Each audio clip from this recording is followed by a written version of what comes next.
بسم الله الرحمن الرحيم. لا أقسم بهذا البلد وأنت حل بهذا البلد ووالد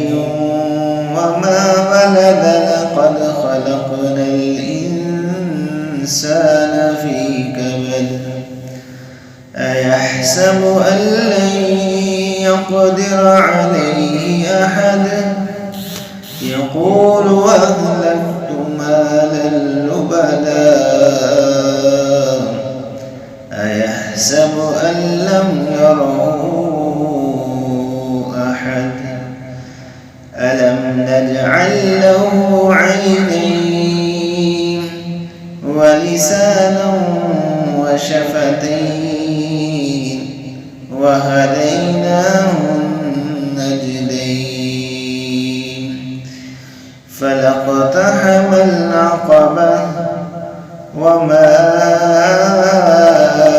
أدراك ما العقبة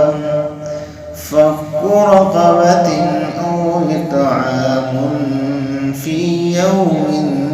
ذي مسغبة يتيما ذا مقربة أو مسكينا ذا متربة ثم كان من الذين آمنوا وتواصوا بالصبر وتواصوا بالمرحمة أولئك أصحاب الميمنة